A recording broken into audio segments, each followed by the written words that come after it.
Yet some in this crew, in the press, just can't stop. Allow me to make a few suggestions.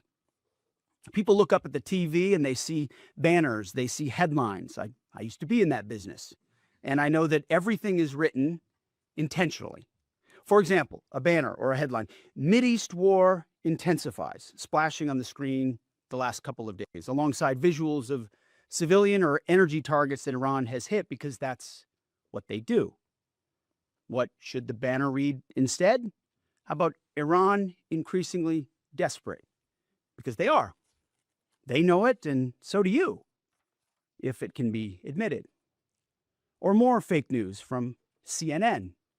Reports that the Trump administration underestimated the Iran war's impact on the Strait of Hormuz. Patently ridiculous, of course. For decades, Iran has threatened shipping in the Strait of Hormuz. This is always what they do, hold the strait hostage. CNN doesn't think we thought of that. It's a fundamentally unserious report. The sooner David Ellison takes over that network, the better. Another example of a fake headline that I saw yesterday: war widening. Here's a real headline for you for an actual patriotic press. How about Iran shrinking, going underground? You see, Iran's leaders are hiding in bunkers and moving into civilian areas. The only thing that is widening is our advantage. Okay, there's almost not a sentence in that speech, that soliloquy at this morning's press conference at the Pentagon from the Secretary of Defense that shouldn't chill your blood. It's almost too much to get into.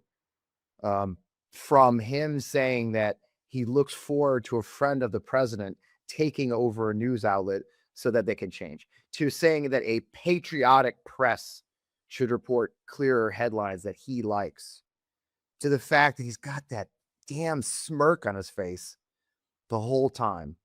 And I'm going to start this show doing something that's SOB didn't do. And that's going to acknowledge that last night, 6 more of our American service members died when their KC-135 crashed.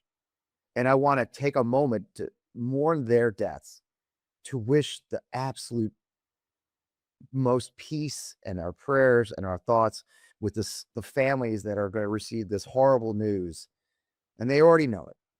They already know it. Okay. They're going to say, if you have to next to kin to be notified, look, if you're a military member, if you're a military family member, you've got family and friends downrange, you know exactly what they're doing. You know when they're doing it, and you know what the cost is. But Pete Hegseth, the Secretary of Defense, did not start his press conference off saying that. No, first he had to attack the press and boast about the great victory that he's leading in Iraq right now. Or Iran, sorry. This referring to my war. We should be chilled to the bone that this person, this incompetent, malfeasant, ridiculous person, is leading our service members in a war right now. Here's more from that. Between our Air Force and that of the Israelis, over 15,000 enemy targets have been struck. That's well over 1,000 a day. No other combination of countries in the world can do that. So today, as we speak, we fly over the top of Iran and Tehran. Fighters and bombers all day, picking targets as they choose. As our intelligence gets better and better and more refined. Looking up, the IRGC and Iranian regime sees only 2 things on the side of aircraft: the stars and stripes and the Star of David. The evil regime's worst nightmare. Now, as you look at the timestamp, 8:04, as just as this press conference starts, this is what he's saying. Boasting. It's like, it's literally like talking to somebody in a video game chat. You know, I'm surprised he's not I'm surprised he's not like teabagging an Iranian flag at this point. And I'm not going to get into what that is. You can Google it. This guy is sick. And the problem I've got is this. I served 22 years in the United States Army. 35 years ago last month, I lost my first 2 men in combat. You've heard me talk about this, I'm sure, as early as last week, as recently as last week's show. And I respect that. And I mourn their losses, and I take that seriously. And I also take seriously the loss on the other side. And we know now that a U.S. Tomahawk missile struck an Iranian girls' school. Reports are leaking out that our investigation is showing just that. There's no doubt. You could see a Tomahawk missile striking the buildings less than 150 feet away. And the reasoning, he should be prepared to give an answer. He's the Secretary of Defense of the United States of America, the most powerful military in the world.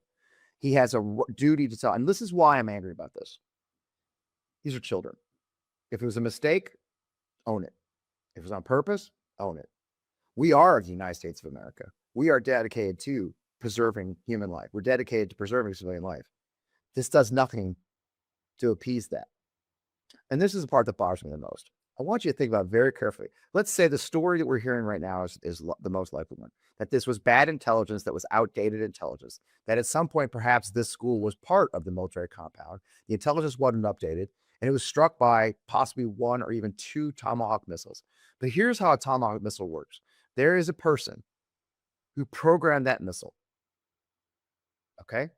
There's a young man or a young woman in the United States Navy whose job was to take the intelligence, take those coordinates, and enter them into the system that guided that U.S. Tomahawk missile. They know what targets they struck that night.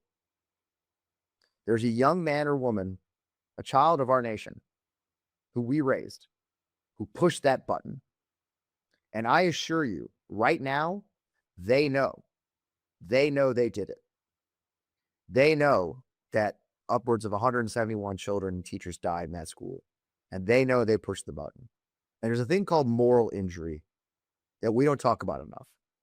And that's the idea that you may have killed someone who shouldn't have been killed. That you took another human life. Because we in America are raised to treasure human life. My God, Republicans live or die on the idea that every baby is treasured. Yet 171 Iranian babies were killed, possibly from a U.S. strike. And there's one of our babies who did it. And Hegseth probably thinks, his incel stupid mind, that he's doing that person a favor, that he's protecting them. Okay? I assure you, Pete Hegseth hasn't lost a night's sleep, but I guarantee you that that young man or woman is, and they will for the rest of their life. And we owe it to them to tell the truth. We owe it to them to find out what happened. We owe it to them to make sure it never happens again. And I have no faith whatsoever in any way that this administration and that man, that malfeasant, that evil Christian nationalist man is going to do a single thing about it, because he's not capable. He clearly has no empathy for our enemies or the civilians that are being killed. He has no empathy for our service members. It's all just a game. And instead of being in the Middle East, making sure this never happens again, coordinating with our allies, he's in his office doing 2 and 3 camera video shoots about wokeness at the service colleges. We deserve better. But this is the worst thing I saw this week. And I'm going to talk to our guest, who's an amazing guest, because I always have the right guest this is the most shocking thing. And look, this is the most shocking thing I've probably seen come out of this administration. And you're probably going to question me on it, because there's a lot of shocking things. But this is an actual fundraising email that Donald J. Trump, the President of the United States and the Commander-in-Chief, sent out to his massive email list. And if you look carefully on the screen, and I'll leave it up for a second, that photo in the center of your screen is an official government photo from the return of our troops, the dignified return, the dignified transfer of the 6 service members who died the first day of the war, when their unprotected command post, that after 3 years of drone war in Ukraine from Iranian drones, after 3 years of having Iranian drones rain on Ukraine, we left our soldiers in an unprotected command post, and 6 of them have died so far. And the President of the United States wore his campaign hat to the dignified transfer, and then had the audacity and the disgusting, immoral judgment to use that photo in a fundraising email. Oh, by the way, it's for asking people to be a national security briefing member, where you'll receive my private national security briefings. He's selling our troops being at war, 6 of whom died last night, to raise funds for a man, by the way, who's a lame duck and isn't running for re-election. but he's using the official photo. That is the coffin of one of our soldiers in a fundraising email for the President of the United States. And if I sound angry, it's because I am. There's nothing more important in a commander's duty or anyone's duty in the United States military than respecting the loss of our troops. I spent 18 years as an aviator. I flew those things last. At the latter part of my career, after Iraq won, I was asked to become a spokesman for the United States Army. Very late in my career. I was already promoted to lieutenant colonel. It's very late. But General Petraeus felt I could do it. So I transferred to our public affairs branch very late in my career. The longest block of instruction at their school is how to announce a death, because it's so important that we get it right. And last week I showed you the email the DOD sent out about the possible loss. And this week, what do we see? The President of the United States using a photo of one of our dead soldiers to raise money. This is unacceptable, okay? And if I sound outraged, I got to you. I know my guest is, because in the pre-show, Chris and I brought that up and he had not seen it, and he gasped as much as I did. Because we've lost friends in combat, and we know how important it is to respect them. How does that soldier's family feel knowing that their son is probably placed in a fundraising email by Donald Trump? Can you imagine? So when they tell you that those of us calling them out don't respect the troops, you can tell them it's a lie, because Donald Trump thinks our troops are a fundraising boost for him and not to be respected. So yeah, we're at war in Iran, and they can call whatever they want. An excursion, as Trump keeps calling it, or an incursion, or an offensive action, whatever they freaking want to call it. But the United States Congress has checked the F out, and the president is fundraising off of it, and Pete Hegseth's too busy fighting wokeness to lead the war, and our service members are struggling. We're going to talk about that with our guest, because it's not just our service members. It's our veterans. It's our families. It's people in the streets of America are suffering. And we got the perfect guest to talk about it. So without that, let's get on this show. I know it's a long opening. I'm glad to have you guys here. I'm Fred Wellman. This is On the Mox with FP Wellman. Serious things happening in our country. Let's take them on right now. Let's get on the show.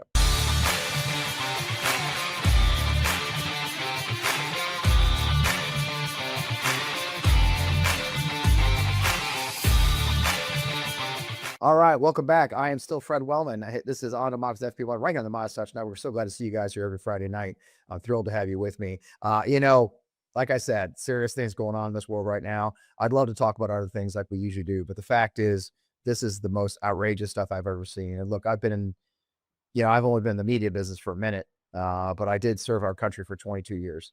And I did serve our veterans community for a decade after that. And now I'm in politics. And I tell you what, folks, this is some really sick stuff. And if we don't get together and fight, we're going to lose it all. So with that, I'm thrilled to have my friend Chris Goldsmith, Iraq war veteran like me, anti-fascist content creator, investigator. He's worked on exposing extremism, defending democratic institutions, teaching everyday Americans, also a host of an amazing show himself. Let's bring Chris Goldsmith on the show. Chris, man, good to see you, brother. Yeah, I've been sitting here simmering, man. I'm just... It's shocking, isn't it? I know, but you didn't see that email, did you, brother? Yeah, no, I hadn't seen it until you showed me. Just like you said, I've been sitting here just thinking about like how far we have fallen, because in a previous time, I feel like there would have been a broad spectrum of Americans saying somebody needs to be fucking prosecuted for that. Like that it's not just about disrespect.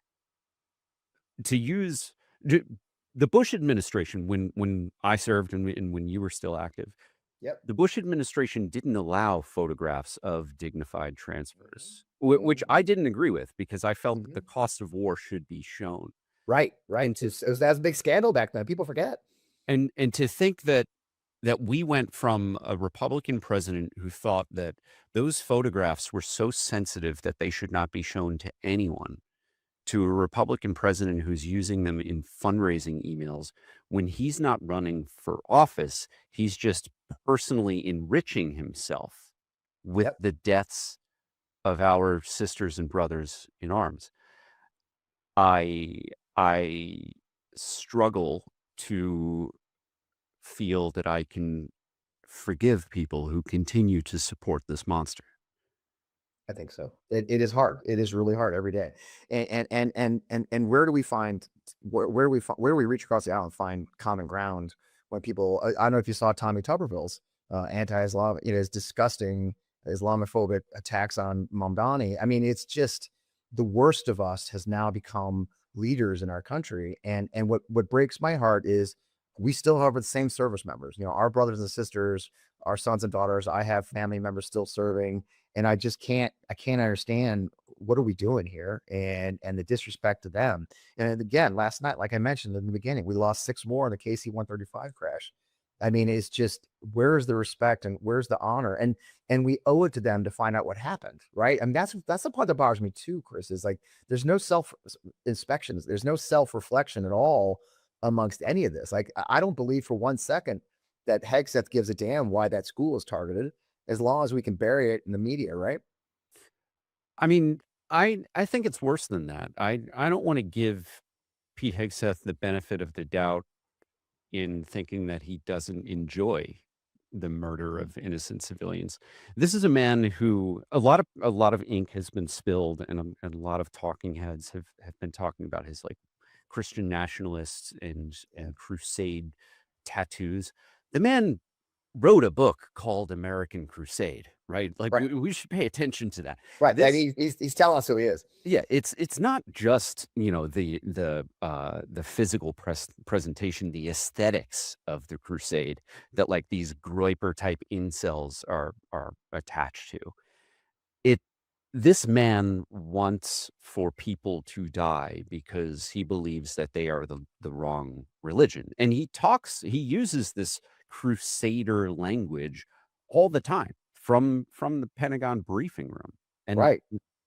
I don't give him the benefit of the doubt. I think that whether they're soldiers or school children, they're all the same to him. That's why Pete Hegseth is always talking about when they look in the sky, all they see is the stars and Right. stripes and the Star of David.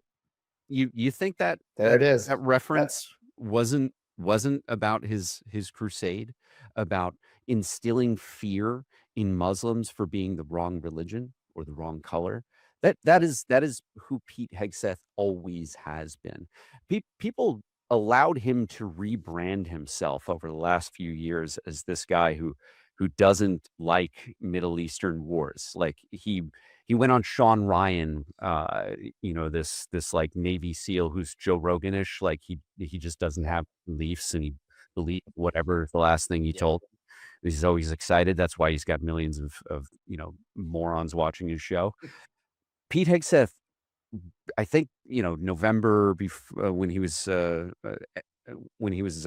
picked as the person who was going to fill that role, he was talking about how he doesn't like this adventurism, and he's thought the Iraq and Afghanistan wars were bullshit. I remember him from prior to the Concerned Veterans of America thing, yeah? where he was Vets for Freedom, Yeah. and Vets for Freedom was a fascist organization. Vets for Freedom was an organization that used to go out to anti-war vets like myself who came home from Iraq, pissed off about having served in a war based on lies, calling us fucking traitors because we weren't cool with the hundreds of thousands dead, the millions displaced in the Iraq war that we fought in. That despite our disagreement, whether your disagreement started before, during, and after, like we served honorably, but we spoke Yeah. out against it. And guys like Pete Hegseth, who at that point I'm pretty sure had not even deployed, were saying some of the cruelest shit to combat veterans. Yep. And it never changed. I met him I guess got to be 2011. I met him for the same thing. Just learn all the wrong lessons downrange. And if you know the unit he served with under the 101st, that was the tour where the 101st guys got in trouble for abusing prisoners. That was the tour where the colonel of that brigade got relieved. I mean, he came back with all the wrong lessons learned about war, which is that that rules of engagement are bad. Look, rules of engagement aren't bad. And investigating and finding out what happened quickly is important. You know, it's a funny story. I served in the 101st Airborne during the invasion. I didn't even think of this. It's not my script. So during the march to Baghdad, our sister unit from Germany's brigade, they sent Apaches on a deep strike into Karbala, Iraq, which is just south of Baghdad for those who know the terrain. And during that, it's famous now, they sent, believe it or not, the battalion commander, Fulbert, lieutenant colonel, flew one of the aircraft, which is very unusual. Okay, it's not how it goes. Okay, and they went in deep, and as they flew north, lights were flipping on and off as they flew, which was the Iraqis' technique to let people know that they're coming. It was kind of like light the fires of Gondor. Okay, and so the lights were flickering. So they did, and they reported, "Hey, lights are flickering." Okay, that's a sign. They should have turned back at that point. They didn't. They kept going. Then they went on there, and then they went to hit their target. The target wasn't there. So they should have gone back. That's another rule, right? You don't search for targets beyond enemy lines. They kept They decide to do a reconnaissance to find. Guess what happened? They got hit. We lost an aircraft. 2 men got captured. Several aircraft got damaged. Barely limped back. All these kind of things. Couldn't rescue those downed pilots because they were well behind enemy lines or even captured. I was called that night up to our brigade headquarters in the 101st Airborne to talk about that mission, literally directly with the commander of that unit on a video teleconference, to talk quickly about the lessons they learned, the mistakes they made, so that my Apaches and me, the guy who was in charge, so my mission during the March to Baghdad and beyond was rescuing downed pilots. That was my mission. My Black Hawk unit was to rescue any pilots that got shot down, any soldiers got isolated from their unit, called isolated personnel. That was my mission. So we had an after-action review in real time during the March to Baghdad, if you could believe that. Mm-hmm. So far in this war, what we had in this war so far, Chris, we had a Tomahawk hit a school that killed 175 children. We had a drone destroy an unprotected command post that was warned about, that the unit warned higher headquarters, this isn't safe to use, and they used it anyway. Now we've got devastating injuries. And I'm hearing some really ugly stuff. I think you did a video about it, because they had T-walls around it, so that actually contained the explosion. So now so God knows how badly injured these troops are, because they're lying to us about that. That's another one where we know they're lying about the number of casualties. I don't know about dead, because it's hard to hide dead, but they're definitely lying about the wounded. Okay. We had 3 F-15 shot down by friendly fire. The first time we've had an F-15 shot down in the history of our country. We lost 3 in one engagement to a Kuwaiti F-18. And last night we had a KC-135 apparently collide with another KC-135 in friendly airspace and crash and kill 6 of our service members. Mm-hmm. We have a leadership that is getting our service members killed. Yeah. Right? And Donald Trump and Pete Hegseth keep talking about how they hate rules of engagement. Right. Well, rules of engagement are what protect F-15s from getting shot down by F-18s. Right. Right. Right. And by the way, coordination with our allies, guess who's in charge of that? The Secretary of Defense. And instead of wandering the Middle East, warning our allies what war was coming, instead of coordinating the Kuwaitis to make sure, helping that, talking to the Minister of Defense of Kuwait, instead of talking to the Minister of Defense of the UAE, no, he's in his office doing videos about wokeness at the war colleges. He spent the week before the war fighting with the Boy Scouts about DEI instead of preparing for war. In any other sane time, this guy would be fired day 3 of this fight. Instead, he's up there bad-mouthing the media and act like he's winning, putting up memes on the internet of we're winning. This isn't a football game, dude. We're not running the score up on our enemy. Every time this isn't, they act like it's a game, Chris. I mean, yeah. It's hard for me not to be losing my mind, and here I am losing my mind. Well, just yesterday, we had 2 terrorist attacks here in the United States. Yes. And it's like barely a blip in the news. No. And they blamed Biden. Of course they did. It's just like, it's insanity, man. Like, this never their fault. And this doesn't preserve our soldiers' lives, does it? Yeah. It doesn't save anybody. The FBI has something like a third of its field agents removed from everything from like ISIS style terrorism to domestic terrorism to complex financial crimes. Agents who used to work on those very, very important national security issues are now sitting in parking lots of Home Depot taking notes so that they can give them to ICE. And I'm not making this shit up. This isn't like Oh, it's I'm true. hearing this rumor, right? Like I've got a friend whose spouse is in the FBI, and instead of doing complex financial crimes, that person is sitting in a parking lot in Home Depot looking for people with brown skin And and don't taking worry, notes for ICE. the WWE guy, no, sorry, the whatever UFC fighters are gonna do a 2-day seminar on brawling. FBI agents are brawlers, okay? FBI agents are mostly accountants for F's sake.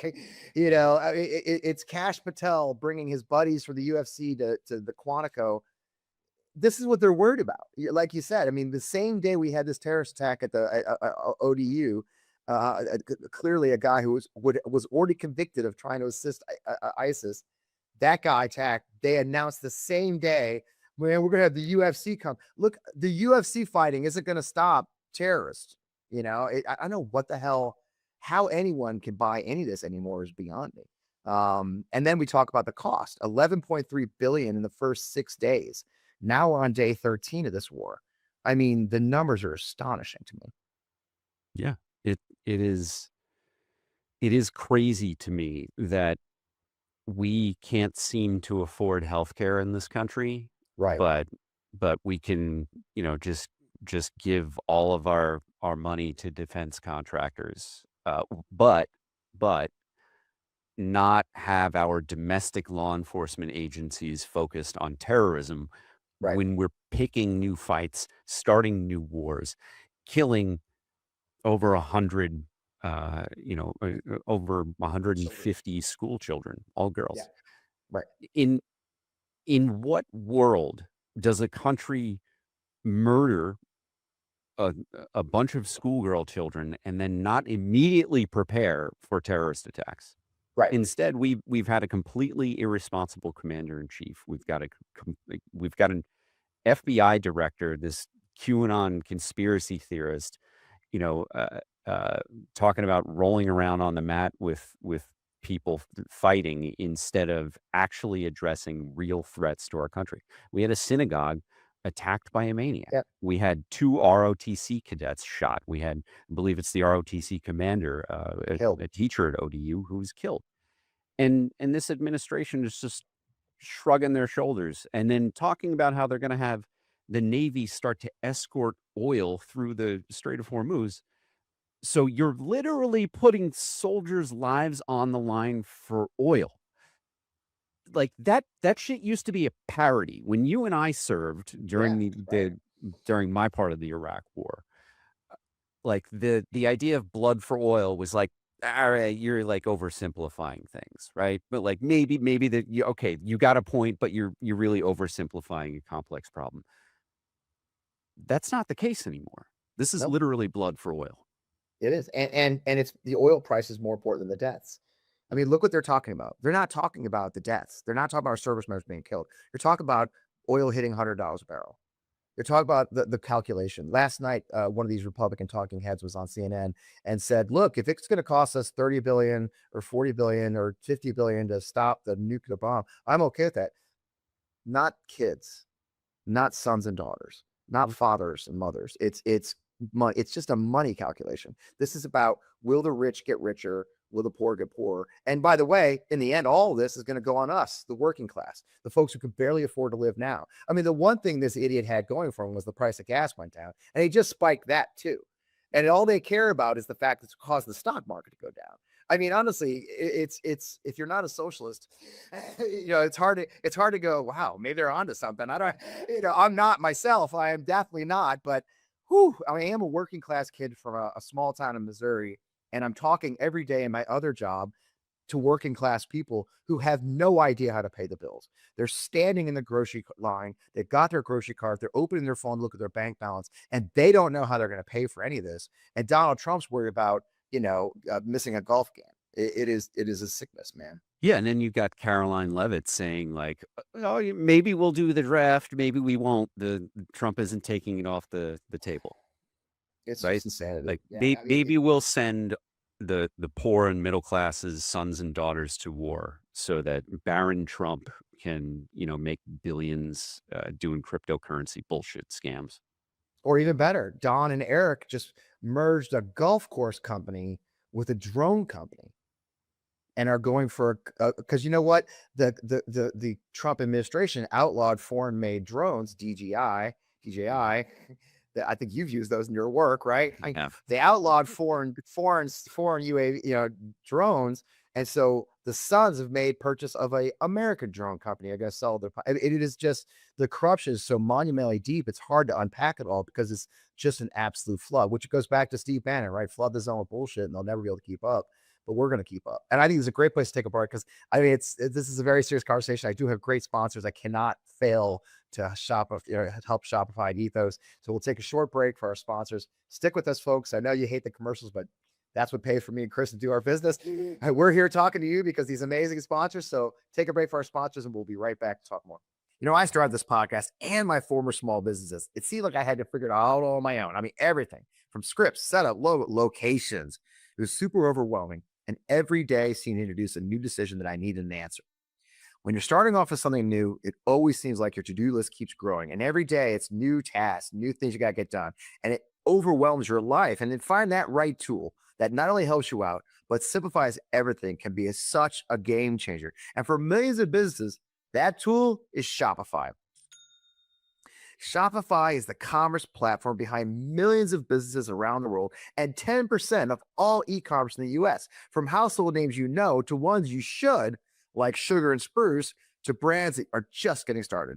So accelerate your efficiency, whether you're uploading new products or you're trying to improve existing ones. Shopify is full of helpful AI tools that help you from product descriptions, headlines, even your photography. And best yet, Shopify is your commerce expert with expertise in everything from managing inventory to international shipping to processing returns and all of it.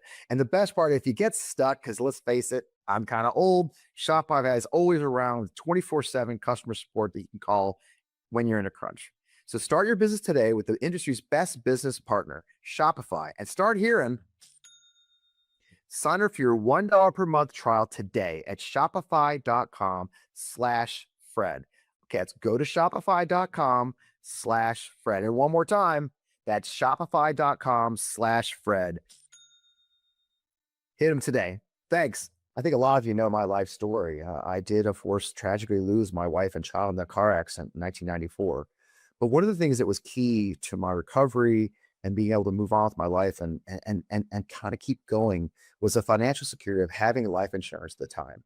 It wasn't a lot, but it was very important to me for me to be able to have that safety after losing so much. And I've seen friends lose loved ones that didn't have life insurance and how hard their lives become. So you owe it to your family to think about that and to get life insurance. And I got a great sponsor. Right? Ethos is a great place to find the life insurance you need. Ethos make getting life insurance fast and make it easy. It's 100% online, and you can get a quote in just seconds. You can apply in minutes, and you can get same-day coverage. There's no medical exam. You just answer a few simple health questions. And through Ethos, you can get up to $3 million of coverage. And some policies are as low as $30 a month. And Ethos has a 4.8 out of 5 stars on Trustpilot with over 3,000 reviews. So help protect your family with life insurance through Ethos. Get your instant free quote at ethos.com/Fred. That is ethos.com/Fred. Application times and rates may vary. Again, you go to ethos.com/Fred. Thanks. And we're back. Thanks for our sponsors. I appreciate all of you audience sticking with us. I know nobody likes ads, but I do because we've got great sponsors and it keeps us going. Shifting to another of the outrageous thing, I know you've been talking a lot about lately, my friend. I guess the transition is perfect because I got in trouble here. I'm not going to show the tweet because I keep getting in trouble for it. But after Signalgate, I kind of went after Markwayne Mullin when he said, I'll take fire. I'll go. And then a couple of weeks ago, he saw that ridiculous post he put up. I should have found it for the show. Y'all have seen it of how the smell of war. You'll never forget it. He's a plumber, right? I mean, I'm not crazy. He's a plumber. And I know you're just baffled by the stolen valor cosplay of a guy who now got the DHS job tagged. Yeah. Well, he's nominated for it. I saw the interview and I had to look up. I was like, wait a minute. I was like, wait a minute. I was like, Mark Mullen is not a veteran, right? And I looked it up to make sure, because the way that he presented himself during a television interview was as if he were like this battle weary veteran who had seen so much sacrifice, talking about how you never forget the smell of war. You know, the smell of war is something that uh he's right. You do never forget about it. I had to, at the age of 19 years old, it was my job to photo document mass graves. The mass grave, May 15th, 2005. It was the worst day of my life. I will never forget it. I had that smell stuck in my brain, and I thought it was. I came home from Iraq, 6 months, 7, 8 months after that, and my friends used to find me, my roommate, my battle buddy used to find me passed out, drunk in the shower in scalding hot water, because I was trying to, and I thought physically, burn the smell out of my face, because I couldn't get it out of my head. And that severity, lasted a couple of years. And it didn't go away. Day or night, I was thinking about that event for years and years and years. So to hear Mullen go on television and cosplay as a veteran, uh, I I would expect no less than of Trump to see that and be like, "That's my guy. That's who's going to run DHS. This fake wannabe veteran tough guy." It's so funny how many of our veterans have been outraged by that for that very reason, because it's something we don't talk about much outside of our circles. I think a lot of our viewers would be shocked that the smell is one of the key triggers for me. I mean, for years. So one of my missions at Desert Storm was, as the war was ending, I was actually sent out as a scout pilot to investigate who it was we'd killed. So that was how we found out. And so I would dismount. It's funny how I love the mag. I like to, oh, you're a pilot. What do you know? A lot, and we would dismount, and I would climb up on these vehicles, these burned out vehicles on the Ramallah oil field, still smoking, or what we had a lot of times was we blew up so many of their vehicles that others got lost in the smoke. So they were still sitting there running the next day, like still idling. And I became attuned to know which vehicles had people in them and which hadn't. This distinct burn smell, right? You know what I'm talking about. Mm-hmm. There's a distinct smell to a burned human flesh, and there's a distinct smell as that flesh rots. And for years, I was the same way. When I was in the throes of my PTSD struggles, like I'm sure you've had it, where you're walking in the woods and there's maybe a dead deer or something like that, right? Mm-hmm. Nothing screwed a day up worse than that, and to see someone like Mark Wayne Mullen, who was a plumber, who was 25 years old when the war on terror started, could easily have stepped up to the plate and left his family behind, like we did, like I did, because I was 25 years old the first time I led men to combat. And then I went back and back and back 4 times. And to see someone like that, to act like he has any knowledge of our lives, personal knowledge of our lives, is outrageous. And then the second part of that conversation too, before we move on, was that he said that that's what makes the fact that Pete Hegseth does know that from his combat experience is why he's glad that Pete's in charge. I don't get the impression that Pete gives a damn about dead people, either side. We talked about it earlier. I think he's a psychopath. I do. I'm come to believe that Pete Hegseth is truly a psychopath. He is not right. And it's hard to see otherwise. Well, and there's a reason for this Mark Wayne stolen valor thing. There's a reason that these political leaders try to pretend to be veterans, and that's because they know that we have some level of credibility that the American people listen to when we talk about issues of war and peace. Yeah. So when Mark Wayne Mullen presents himself as a veteran and then ends up in this role as the chief of the Gestapo with DHS, he is trying to use that veteran credibility to justify what I'm sure will be even more disastrous and violent and illegal action than DHS was engaged in under Christino. His, this masculine energy, this like toxic masculinity that people like him and Kash Patel and Pete Hegseth are obsessed with, is all about unnecessary violence. Like if for people who like football, right? The rule of the penalty for unnecessary roughness, it's there for a reason, because it's a violent sport. But Right. there's some level of like, you don't want to paralyze someone. You don't want to give someone brain damage, right? So if you do something that is so far beyond the pale, it's so unnecessary, you get punished for it, right? It's a game. But in issues of war and criminal justice, there is excessive force that is completely unnecessary and counterproductive. Like Right. the reason why some people say ACAB or all cops are bastards and they hate all law enforcement is not just because they don't like cops. They don't like cops because they've seen cops murder people when they didn't need to. They they hate cops because they watched, videos of people uh getting the life squeezed out of them, right? That is what Pete Hegseth, Donald Trump, Mark Wayne Mullen, the entire MAGA, um, uh, disinformation industry, Steve Bannon and all the rest, like they have been promoting violence for violence's sake. That is one of the tenets of fascism. That's who these people are. It's not just a political philosophy; it's a psychology.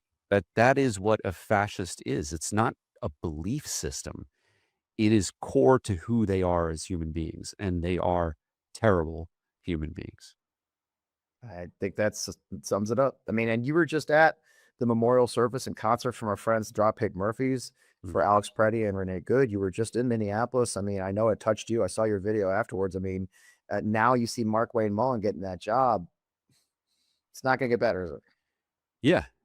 I I th- I want for everyone right now who's listening to this who has the means to take a vacation in the next year to schedule a vacation to go to Minneapolis and go to the site of Alex Preddy's murder and visit the memorial.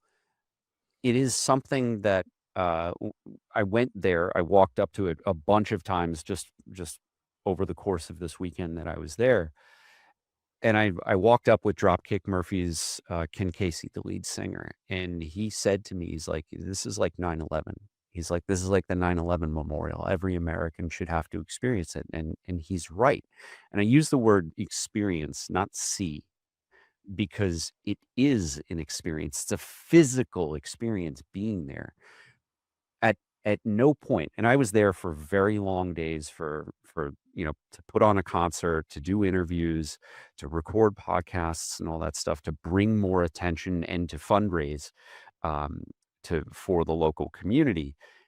There was not one time that I looked over and that there wasn't a crowd of people in front of that memorial paying their respects. I'm talking about during the workday, at night, during the weekend. There was not one moment where the memorial was not being maintained by someone. It rained for the whole first day that I was there, and even in the rain, people were keeping the candles lit. Hmm.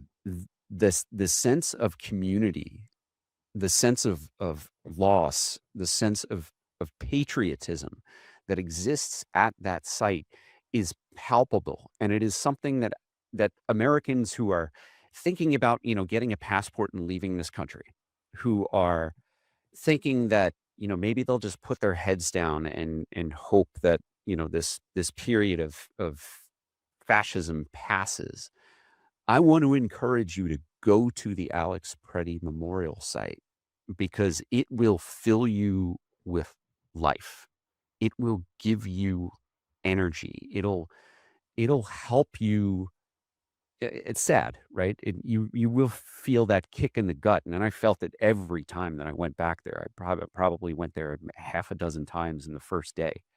Every time it was a kick in the gut, but it reminds you what it means to be an American, what it means to help your neighbors, because Alex Preddy, he wasn't just a nurse at the VA who helped people for a living, who saw veterans through passing away, that, who was with veterans' families during the most sensitive periods of their lives. He died helping a woman up after she was assaulted by a masked federal officer, a thug with a firearm, and who- a group of supposed law enforcement officers, civil law enforcement officers, by the way, who were spraying mace or pepper spray indiscriminately. He died helping a neighbor. I don't know if he knew that person, but he saw a woman assaulted by a federal officer, and the first thing he did is, instead of running or, or protecting his own body, he just tried to help. And for that, he was murdered. And and when you physically see the site, when you're there, and you see the stethoscopes that his colleagues left. I don't know that everybody knows this, but a stethoscope is something that, like, a graduate receives in a nursing program or a doctoral program, right? Like, it is an important physical item. For his colleagues to have left that, and nurses from around the country, leaving that at that memorial, it shows you how many lives this man touched that he didn't even know.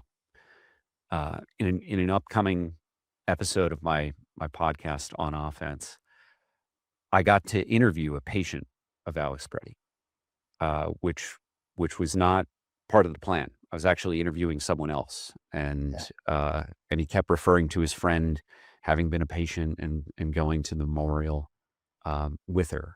And it was only after we concluded our interview that myself and my producer put two and two together and realized that Riveter, his friend he was referring to, was sitting right there, had escorted him to his interview.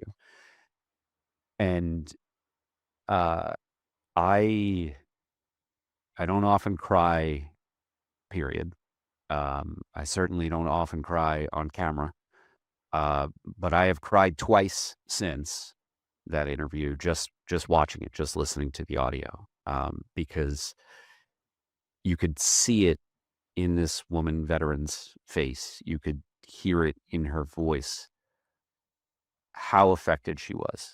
And she has been a street medic. She served her country in uniform. She's now on the streets of Minneapolis as a street medic, helping people in every way that Alex Preddy did. And that's how we honor him. I mean, that's how we honor him. We have these conversations, uncomfortable conversations about what's happening in the streets of our country, what's happening in our country's name, what's happening from mass federal agents, what's happening to our fellow Americans and our fellow future Americans, or the immigrants who have come here for a better life, who are being smeared and called the most vile names by elected officials. We replaced them in November, and this anger and this energy.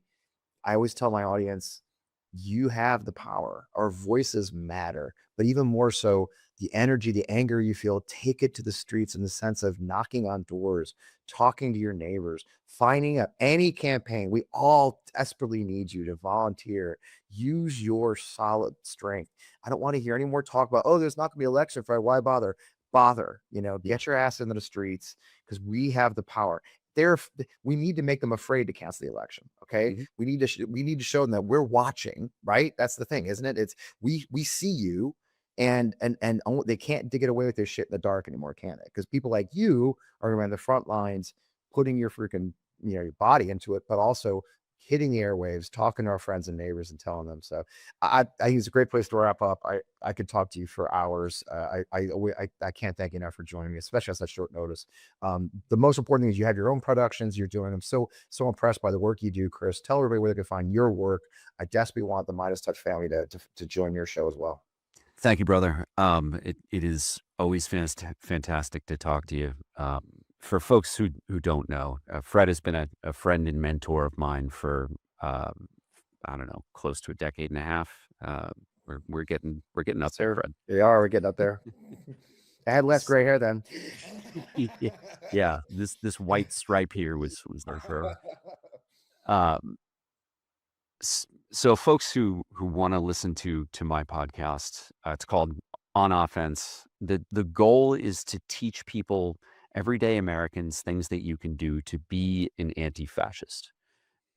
We talk to historians to break down the history of fascism, and the history of fascism is one of democracy winning. Sometimes it takes a year, sometimes it takes 50. Either way, we got to fucking fight it.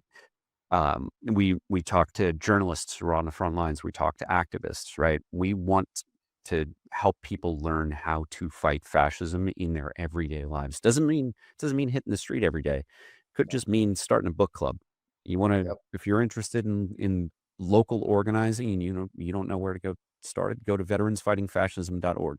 The whole website is dedicated to teaching you how to start an anti-fascist book club. My goal is to get people to sit down at a coffee shop or at a bar or whatever, just to get in the same place and talk to one another. That is the primary goal of the Anti-Fascist Book Club. I've written guides to help you get through the first 6 meetings, unlike most nonprofits. Now, if you want to donate to my nonprofit, that would be very helpful.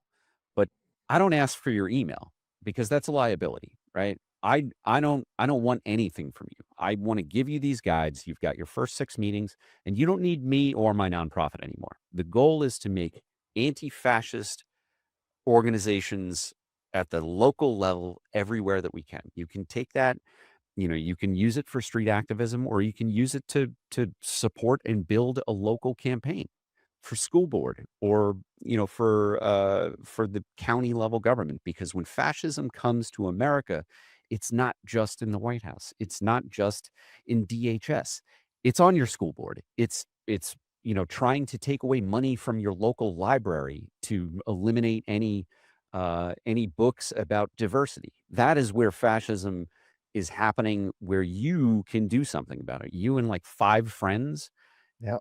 that's all it takes to start organizing against fascism. So folks who want to listen to the podcast can go to weareonoffense.com. Follow me anywhere that you use social media at Chris Goldsmith, KRIS Goldsmith 85. And if you want to support what I'm doing, sign up for Valor Media Network's Substack. That's the new thing. I'm going to be doing everything that I can to take veterans with a positive message and help to give them a platform across all of social media. The goal is to make anti-fascism approachable for every American, and especially for veterans who've served this country, who want to continue their service after taking off the uniform. We've got the tools, we've got the voices, and we believe that rising tides lift all boats. So, Fred, thanks so much for having me on again.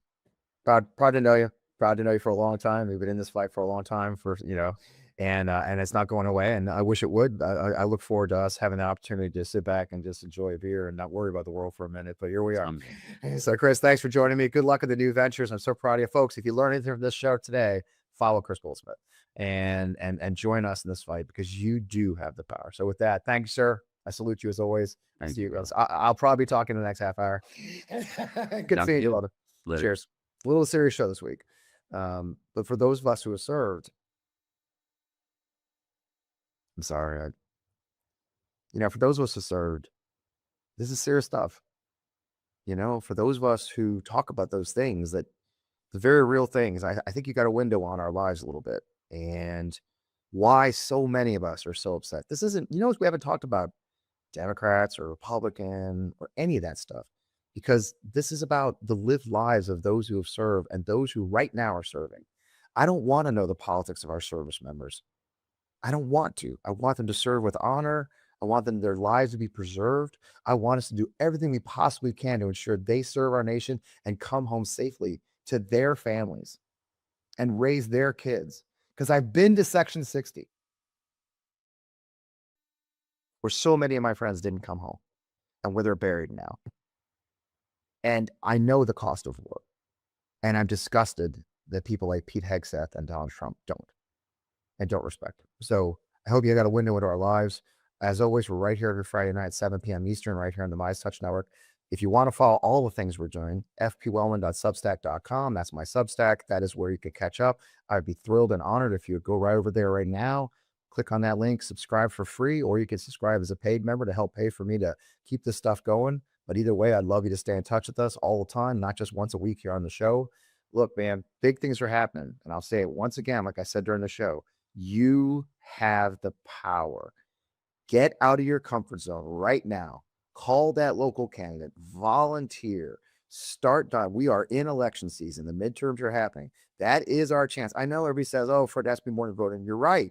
Get off your back and get to work. Because if you really believe in saving this country, it's not going to happen here on the internet. Okay. It's a part of it, but it's going to happen in the streets where you show your voice, you rally with your friends and neighbors, you convince these politicians we're watching them. Yeah, you're damn right they're going to try and steal the election, but we're not going to let them because they try to do that in the dark. And the one thing that we can do is shine the light. So that's what we do here on Democracy. I'm Fred Wellman. Thank you for joining me. Follow all of our ventures at FP Wellman all over the internet. We'll see you again next week. Thanks for joining us this time.